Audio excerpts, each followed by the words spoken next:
What's going on, everyone? Welcome back to episode 5 of the Fight Out podcast with Alan Mike. If you like what we're doing so far, if you could give us a little like, subscribe, throw a comment in if you fancy as well. And today we're going to be breaking down UFC305. That was last night / this morning. Mike, how are we, mate? I'm good, all good. How are you? Enjoy the fights? Yeah, I thought they got better, to be honest, as the night was going on. I thought it was fucking boss, to be honest. Yeah, it ended up being a really good card, didn't it? I think I called that all wrong in the pre-fight show. I didn't fancy the card so much, but I think sometimes you can be surprised, can't you, when there's no sort of... Obviously, there was Izzy and there was Dricus, but there was no real headline names. But every fight, especially on the main card, was exciting. I think hindsight's beautiful, innit? Like, we should have known, really, with Australians and City kickboxing being on the card, it was always going to be a banger. Yeah. And actually, the fight that I thought was going to be the biggest banger was the snooze fest.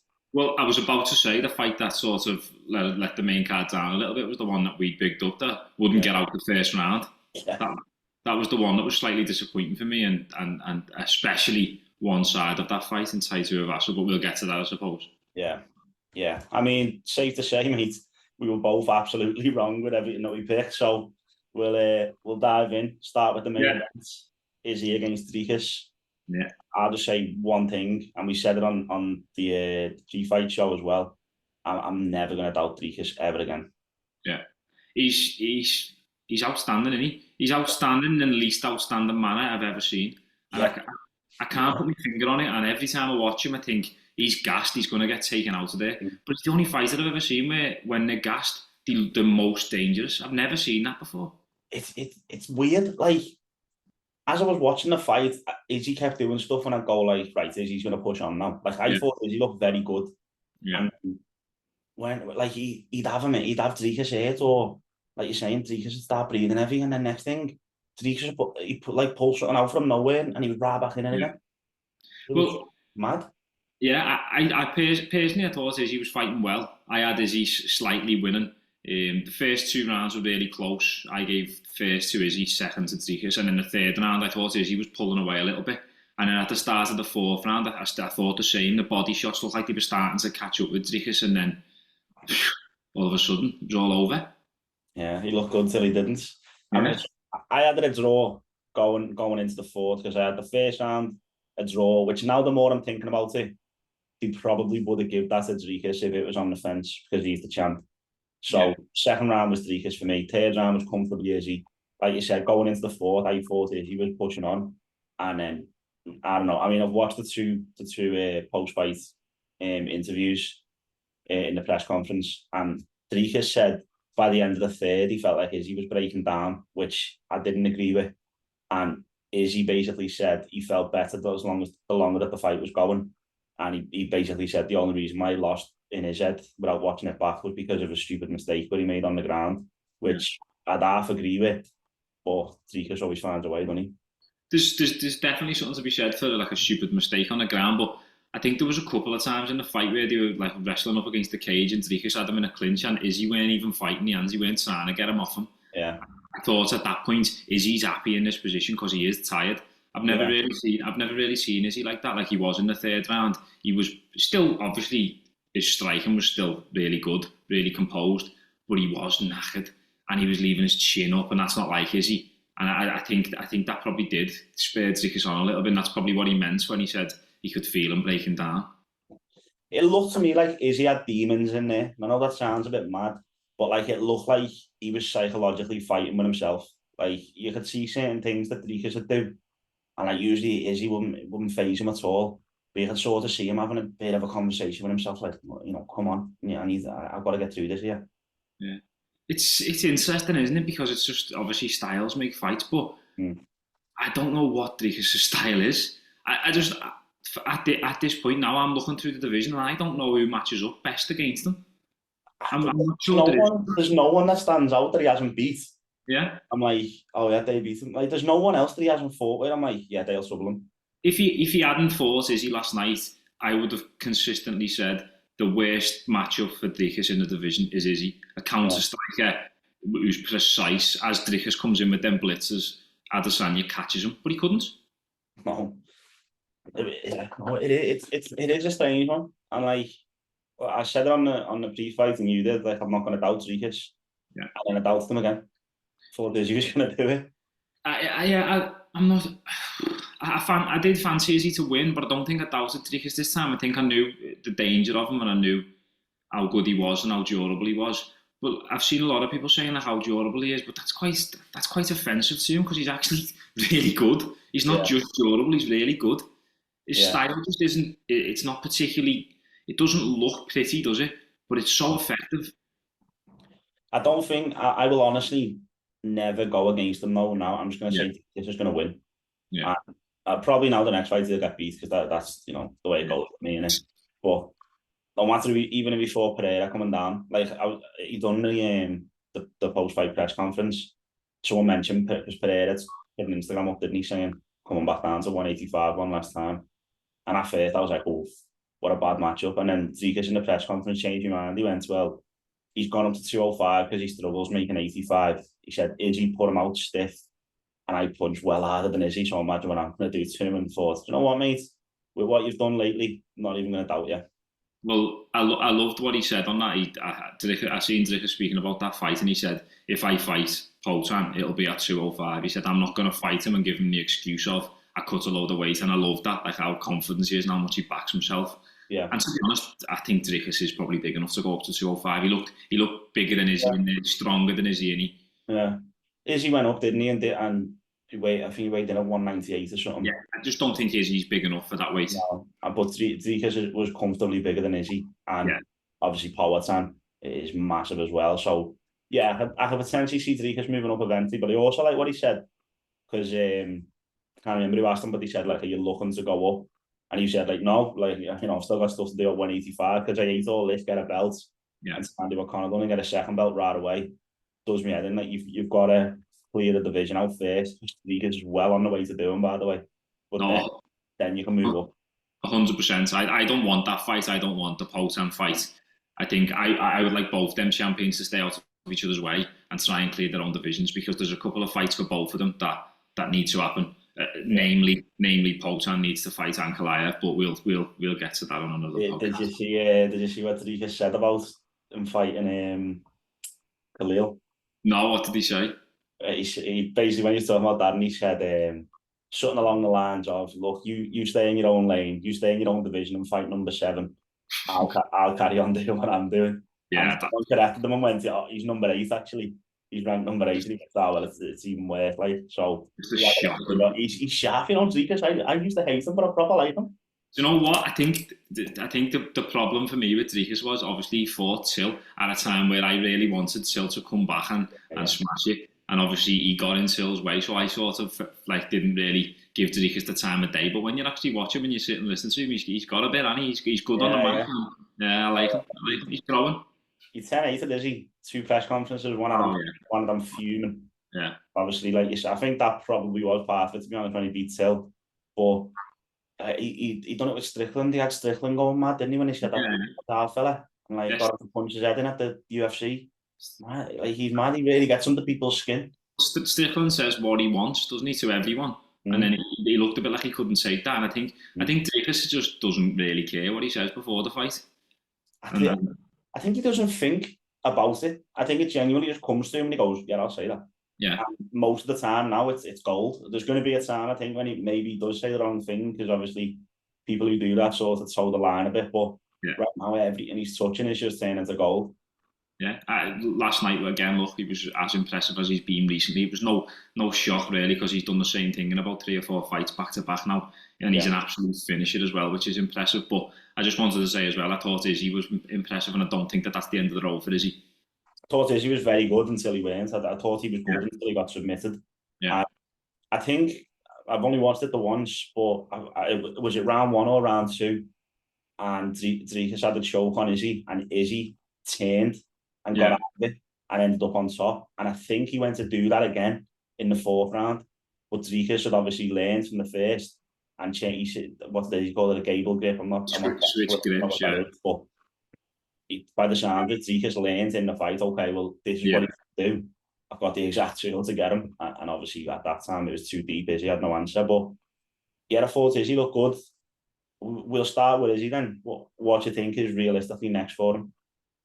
Well, my only worry with Izzy, obviously he looked great in the fight, and he didn't look so good last time out against Strickland, but he looked great last night, I thought. But just my only concern is that's twice now where he hasn't had the answer to something. He didn't have the answer against Strickland to the movements and the jab, and he didn't have the answer last night to the pressure in the end sort of got to him. Now, Izzy always had the answer. He was always the fighter that had the answer. So if that's the way it maybe is going to, if he's just lost 5% going forward, I'd rather not see him again. But I think we are going to see him again from what he said. Yeah. So where I want to see him again, I haven't got a matchup in my head for Izzy really, because it's a tough division. I think the winner of Whittaker, Gamrot, will fight for the belt. And then I don't know where that really positions Izzy then. I think Izzy could find himself getting matched up against, I think if this Barallo wins against Cannonier, I think they could be looking at that, because that Barallo's on a bit of a tear. Big fight. I think that could be where they sort of position him, but we shall see. Yeah. I mean, where is he? I don't, like, for me, like I said, Izzy was good in that fight until he weren't. So you are right. Obviously, he didn't have the answer, but I don't think it was a Strickland-esque. Didn't have the answer. Like, I thought it was a bit of a, I hate it when he come out to say, "Oh, I was injured," the way Izzy did. But like, he clearly must have been, because it was like two different fighters there. He looked really good last night. He looked like Father Time caught up to him against Strickland. So it was like two different fighters. So I don't think it's as bad as that, where like you're looking at him going, well, there's a couple of puzzles there he can't solve. I think if they fight 10 times, you might get a mixed, but I mean, again, I'm doubting Dricus, aren't I? But if they fight 10 times, I think you get a lot of different results. And I think what I would like to see next is still the fight that we said. I'd love to see Gamrot for Izzy. And I don't know. So Strickland's next, according to Dana. Absolutely, the winner of Whittaker, Gamrot, should be next after that. But it's the UFC. They should put Khalil Rountree in a friggin' title shot. So if Whittaker wins, I think he gets the title shot personally. Yeah. Especially imagine if Strickland beats DDP and then it's Whittaker against Strickland, which we haven't seen. But imagine Gamrot gets beat by Whittaker, which is very possible. I think that's the perfect fight for Izzy in that situation. Both coming off a loss, probably a number one contender fight, realistically, or at least a massive fight anyway.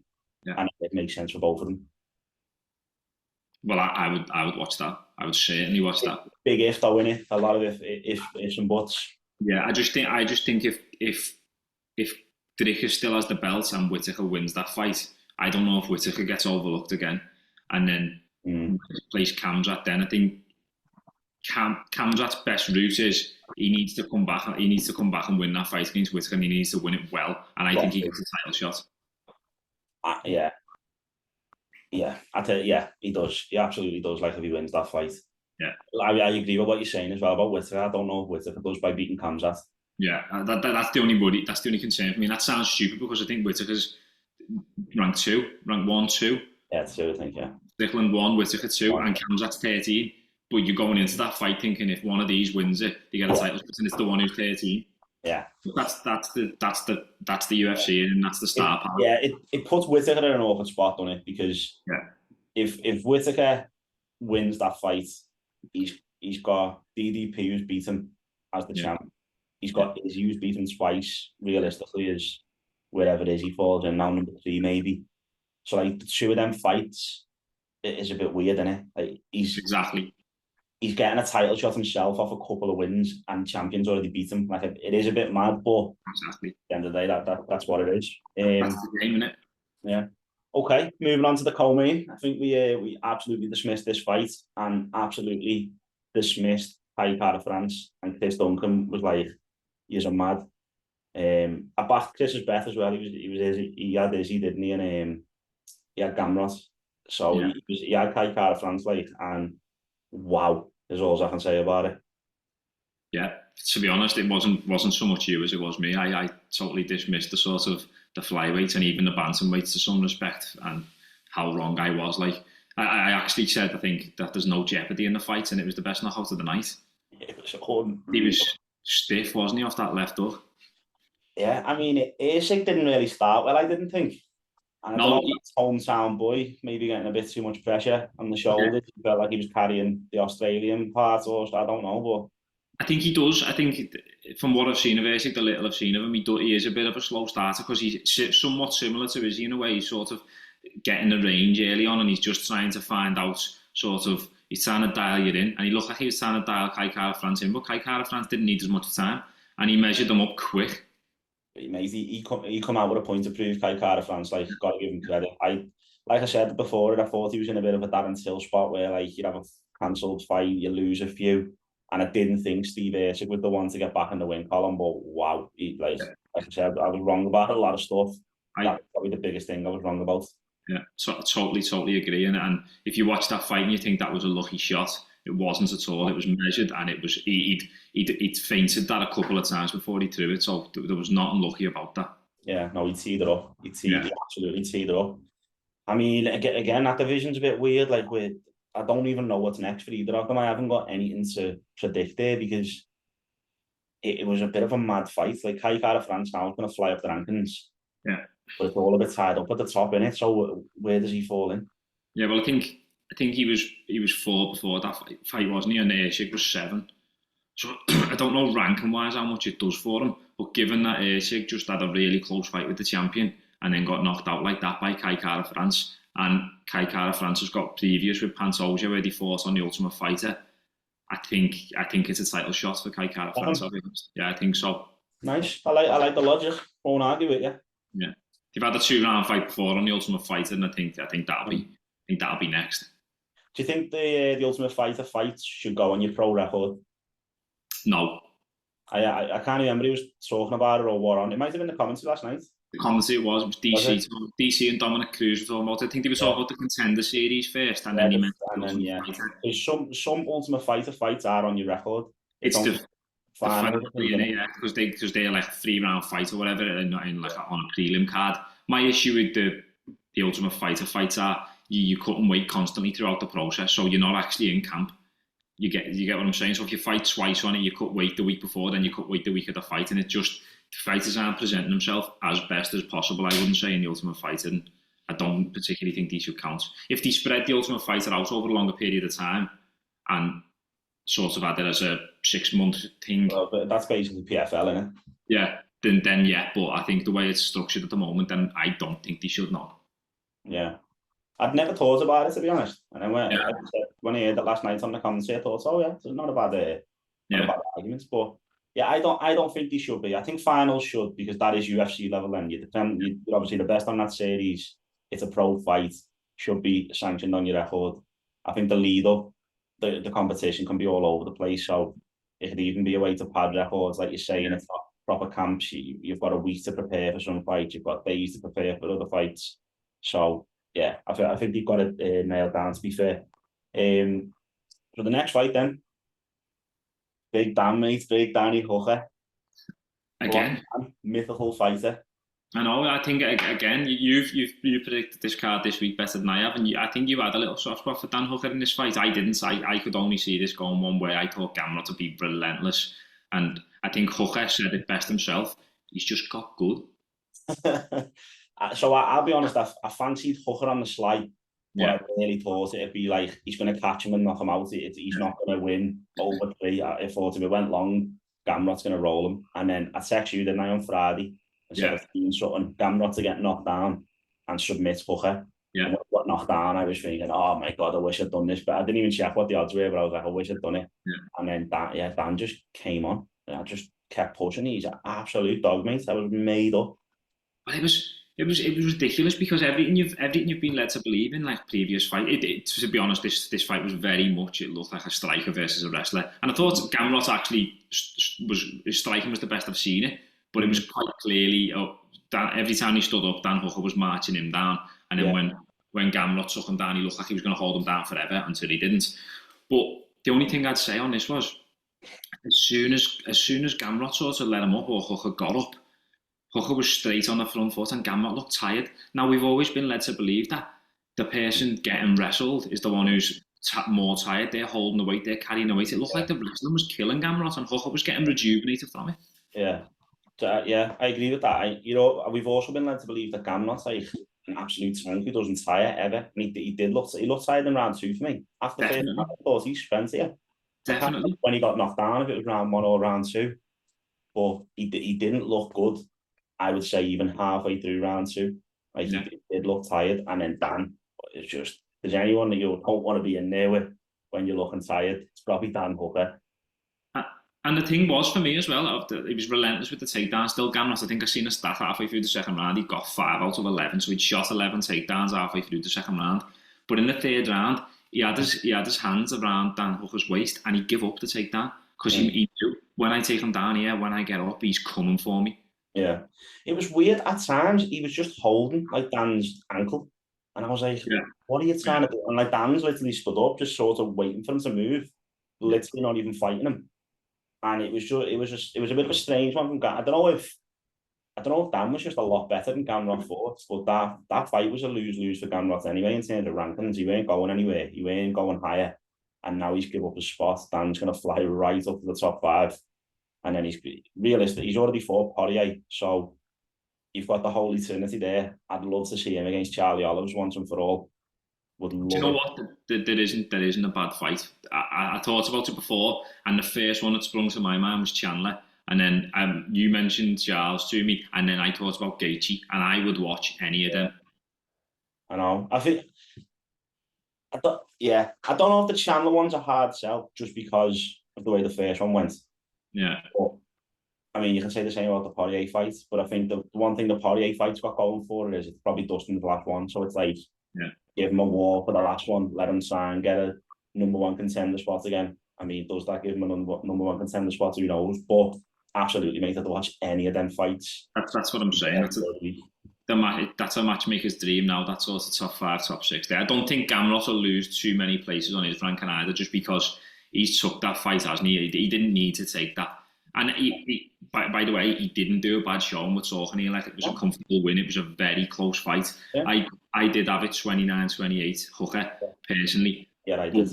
I've seen a lot of people on Twitter like calling it, I hate the word robbery, but I've seen a lot of people questioning the sort of the decision because Gamrot did look good as well. And in terms of stats, if you look at the stats, you'd look at them stats and you'd go, Gamrot's won that fight clearly. But stats don't win your fights. Yeah. Yeah, no, I agree. 29-28. I think Hooker had him hurt more and had the bigger moments in 2 rounds. And that's why I had it for him. Yeah, and I think they were both offensive in their own way, but Gamrot's offense on the floor, he never looked like he had Hooker in massive trouble. He was just taking him down and holding him down for a short period of time. Yeah.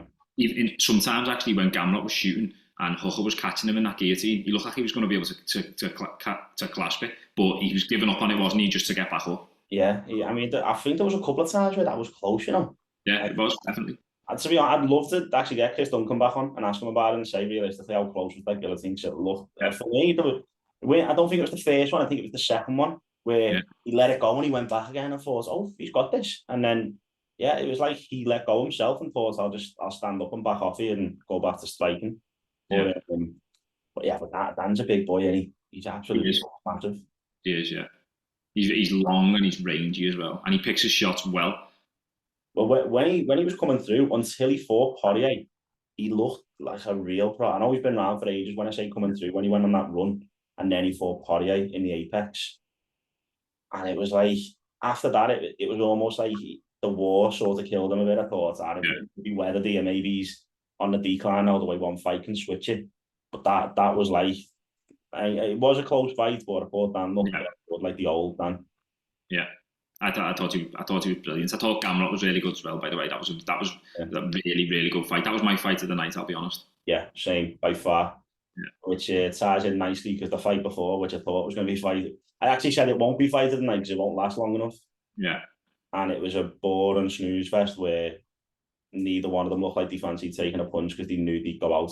Yeah, I think Jairzinho Rosenstrike fought the fight he needed to do to just get over the line because Ty didn't put enough pressure on him to do anything else. I think if Ty had stepped on the gas a little bit more, one of them would have went to sleep. But he didn't look like he could step on the gas, and he stayed at range. And that might have been Rosenstrike keeping him at range, but for me, like sort of a hometown fight, you've got to step on the gas a little bit more than that. Yeah. and coming off a skid, but maybe the skid is why he fought like that. I know he got submitted the last two, but the two before I think was a knockout, or he went knockout submission. Knockout. Yeah, he's had 4 stoppages and he back to back. The last one was definitely a submission, but like maybe that's playing on him. He's thinking, I don't want to get finished here. Whatever I do, don't get finished. And that's what it looked like he was fighting to me. That scorecard, by the way, having Ty winning was bizarre. Well, I was just making a couple of notes because I knew we were doing this later on today when I was watching it this morning, and I've literally wrote in my notes, who's the judge who gave that 30-27 to Ty? But he got pulled, didn't he, from the co-main? They said on commentary. Oh, did he? Yeah, he was supposed to be judging the co-main. He got pulled. I'd like that to happen more, to be honest, if someone gives a scorecard like that, because that's Ty's brother. Honestly, it's like that could be. Obviously, it's not, but that could be sort of career ending or title run ending. That. Yeah. For that fight to be a split decision, you look at that in the future and go, "Oh, it must have been a close fight." That wasn't a close fight. No, we're in a good fight and we weren't close either. Like Rosenstrike won, and I wouldn't watch it again. It was a clear win, but it was a bad fight. Yeah, it was. I think it was ranked 10 against ranked 12, and I wouldn't be shocked in the rankings if I just see them switch places. I don't think Rosenstrike gains much from it. Yeah, the boss is sure. Do we want to see him again? He's exciting when he is exciting, but he's on a 5-fight skid. Like I know he needed the right matchup to have a good fight that he had a chance of winning, and I thought Rosenstrike was it because I thought he's going to stand and strike with him. He's not going to stand and take him down. But again, what's that? I can't think of the phrase, but like he's been through the storm a bit anyway with the last few. He's fought killers row. He had gone in trouble since that. He hasn't looked good against anyone. So is he too weathered now again? The way we thought Hooker was, I don't know. Yeah, I wouldn't be shocked if that's maybe the last we see him. Not maybe in MMA, but in the UFC for now. And then if he puts a run together, he might come back. But I don't know. Okay, and then probably the performance of the night, because the fight went long. Yeah, for me was Carlos Pratz. Yeah, what a guy. I just want to say sorry, to be honest. I just want to say sorry. He said that I was honest. I said I didn't know loads about him, but I need to get to know, because that was a serious performance. And if that fella can wrestle, he's on a one-way track to the top 5 if he can wrestle. I mean, he's Brazilian, and so he's got to have jiu-jitsu. Got to. Yeah, you would think so. Saying that power hasn't, has he? But I mean, he absolutely boxed the head off Li Jingliang, and no, he'd never been KO'd, had he, before that? He got finished, and he looked out on a couple of times as well. Yeah. He was in a lot of trouble early on. And as well as that, it was the composure to get the finish. He had him hit a couple of times. He never rushed in once. He looked like he wanted to get him out of there in the most precise, accurate way possible, and he did. Yeah. He looked like he belonged there on that stage on a big pay-per-view card, and he absolutely put it on him from the bell till he put him asleep. 100%. Like no doubt in my mind that his next fight now, Prelims, needs to be a ranked fight. No doubt in my mind. But it's box office, isn't it? The next one, you've got to see him against someone good. Yeah. How old is he? I think I seen 31 earlier in the week. 30, 31, something like that. How's Prelims? He's on about a 10-fight win streak now, and he's on a heavy streak. But we checked before it, weren't we? It's strength of competition. You look at his win streak, a lot of it's outside the UFC as well. And he's coming to the UFC, and Lee was by far his biggest fight. Lee's fought quite a few people. Obviously, got struck by Gamrot. Yeah, he had a very close fight with Rodriguez, didn't he? Arguably, could have maybe won. You don't know. He's fought quite a few people, and Carlos Pratz went at that level. But absolutely, now you're looking at him going, no, he belongs. I think as you say, sometimes obviously he come from the Contender Series, and I think he said it last night on commentary. Like they were saying on the commentary last night that he's the most comfortable fighter they've seen come from the Contender Series, and now Jamal Hill and Sugar Sean have both come from the Contender Series. Yeah. So if he's more comfortable in there than them, that welterweight division's in serious trouble, mate. Yeah, I think sometimes the commentators get a bit excited, like, don't Sugar Sean's as comfy as they come, mate. They certainly get carried away. But he was as impressive as I've seen from someone who I didn't know a lot about when I've watched. Yeah, I agree. Well, that concludes the main card. Like prelims, we both had the shout. You even more so about Casey O'Neill Obviously, she got the win. Yeah. The Taffers were up to the usual nonsense as per. Other than that, there was nothing standing out for me personally on the prelims. No, it wasn't as exciting the prelims as the main card. As you say, Casey got the win and got a dominant win from sort of what I've seen. I didn't really understand that Junior Taffer situation. He verbally submitted and then kicked up a fuss. Yeah. I don't really. They're a bit daft, aren't they, the Taffers? I don't really know what. Little things that I'm seeing where it's like, what are you doing? Yeah, I don't really understand what's gone on there. Like if he wants a kickboxing match, as you say, one of a kickboxing match, but it is what it is. I mean, I like we said before the pod, if Dana was there and he seen him carry on like that in the octagon, it wouldn't surprise me if Dana would have cut him. Yeah. On the spot. Yeah. I think we were looking before when he's 5-3 now. He's in trouble anyway. He's in danger of that happening anyway. Yeah. I mean, other than that, there was nothing really for me on the prelims, but the card as a whole, wow, it was spectacular. Yeah, I was very wrong about it. And the only questions that I've really got left after the card is what sort of, if you had to pick a couple of fights that you want to see next after watching that card last night, what would you go for?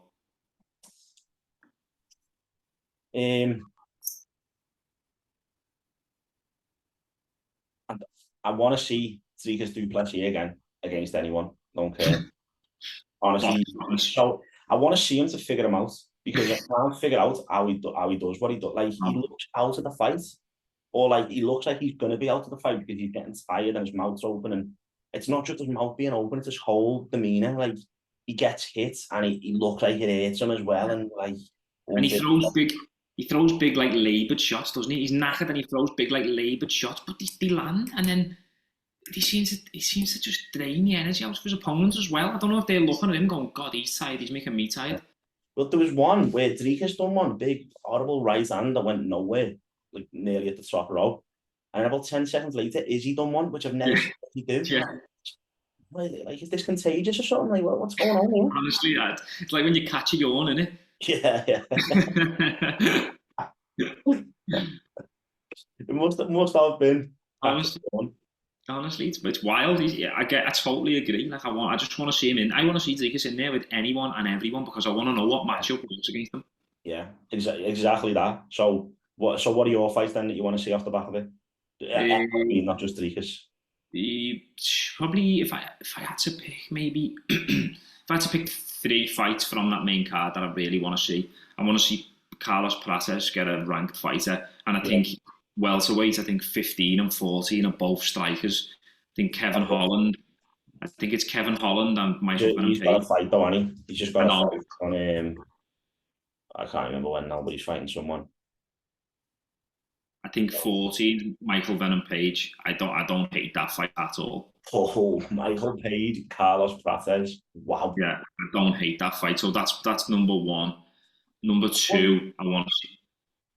Go on, sorry. What Americans think of Michael Page? So, like, because like we've known him for years, because he fought on Bellator for absolutely. And I know I'm not saying Bellator's not, big in the US audience or whatever, but I mean, like, he's a UK fighter that went in the UFC for a long time, so we know quite a lot about him by the time he's got to the UFC.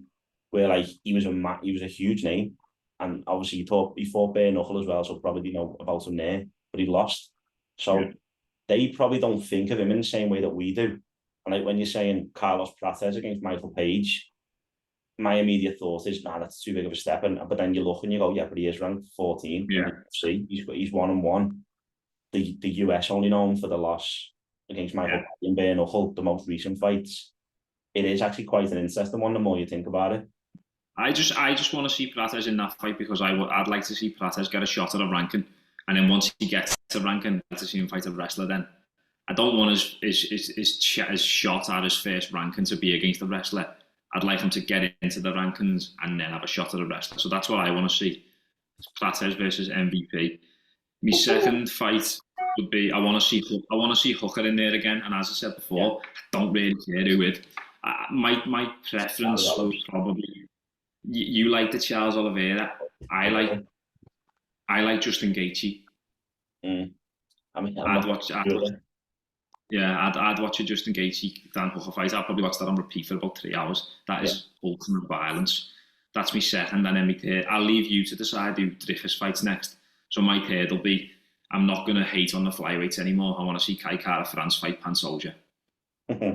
Okay. I mean, Dricus, if you'd asked me immediately, Strickland wouldn't be my go-to. But Dana said that's next. I mean, Dana changes his mind all the time, but I'm going to take that as next. But in, like, problematic-wise, I would have said Whittaker, but he just rolled him. So the only one there is Gamrot. Like, when Gamrot ran through, we all thought he was going to be what Poatan is. We thought he was going to roll 2 divisions. And to be honest, he still looks very impressive. You know what I mean? He's still unbelievable. He just doesn't get in there anywhere near often enough. And he's a little bit of an idiot as well. The stuff he says and how he acts. So, but as a fight, for me, Dricus against Gamrot would be the one where, like you're saying, you want to see the style where you go, oh, Dricus is in trouble there. And he's actually in trouble. You know what I mean? Gamrot for me is kind of like a victim of his own success, because he's one of the only fighters I've ever seen on the come up where he's been bigged up, and then he gets a good win over Gilbert Burns. I know it was a close fight. It was a good win over, I think Gilbert Burns was like 4 or 5 at the time, or maybe even ranked 3 at the time. Gamrot beats him, and it's somehow a slight on Gamrot because he didn't beat him handedly, didn't pick him up and talk to Dana while he had him in the air. Like, it's just, he's a victim of his own success. As the level steps up, as long as you keep winning, you're going to win the belt. Yeah, absolutely. I think Gilbert Burns was, I'm sure he was number 2 in fact when he fought Gamrot. Yeah, I think he was high. So, wild. But yeah, there is a couple there at welterweight that Carlos Pratz could come in with. A few of them have got fights. I like the Neil Magny fight, to be honest, as well, thinking about it. Neil Magny's fighting next week, isn't he? He's fighting the unbeaten kid, isn't he? Michael Morales, is it? Yeah. I don't see Neil Magny getting out of that with a win, so I'm sure we might break that card down anyway, but I don't see Neil Magny getting out of that with a win, so that might put him out of the Carlos Pratz fight. Jeff Neal, number 10. Don't think he's trying to fight anyone at the minute. You got Wonder Boys fighting Joaquin Buckley, and Sean Brady's fighting someone. Gilbert Burns, yeah. Ian Gary, I think they're waiting for the Leon fight. And then you're talking top 5. So you're talking Vicente Luque's in there, number 13, but I don't really want to see that, if I'm honest. Like, yeah, I don't want to go you don't want to go as far up the rankings as like Ian Gary and stuff, but anyone from 15 to 10, I'd like to see him fight. Yeah, apart from Luque at 13, I don't want that. I want an exciting fight. Let him get a shot at the rankings with an exciting fight. That's going to be a good fight. Luque's a funny one, isn't he? Because he's got some impressive wins, but I've just never bought into him. I just don't want him. I think he's a bit long in the tooth now, and he's been around a while. And I think the Nick Diaz fight was maybe a little money maker for him. Yeah. Maybe he's on the way out, I don't know. But I agree with all that you said. For me, it's Charles Oliveira against Dan Hooker, the Battle of the Blondes, and it's going to be outrageous. Yeah. That's an impressive fight. Do you know what? That, as I say, as I said, as I touched on before, anyone from 1 to about 7 or 8 in that lightweight division against Hooker is a great fight. Yeah, I think they're all similar to the Poirier fight. The Poirier fight was a back and forth war. Yeah. Tell you what, Hooker had Poirier in a lot of trouble in that fight as well. He just come back off a surgery, hadn't he, Poirier? I think his shoulder. Yeah. I think he'd had a long layoff after fighting Khabib. And he was in a lot of trouble. He was very close to being on a 2-fight skid because he was nearly out of it. That's Dan Hooker, though, isn't it? He's going to have a war. Everyone he gets in there with now, he's going to have a war with. That's Dan Hooker. Yeah. The only thing is that makes the fight even more interesting is Charles Oliveira is the only fighter in MMA that gets a 10 count if you knock him down, because no one will go down to the ground with him. So you can guarantee Hooker will hurt him. And his striking's hugely underrated. Charles Oliveira, striking's crisp. His kicking's brilliant. Yeah. Well, I think that wraps it up. We've discussed a lot. We've got some next steps lined up. Got some next fights to look forward to, and that's all I've got. Yeah, happy days. Just one thing I want to touch on is just don't ever doubt Dricus again. Neither of us will we? No, never ever doubt Dricus Duplessis for as long as you will, and don't ever listen to me and Mike about the UFC. We'll be better next week. The predictions will be better next week. The predictions will be a lot better next week.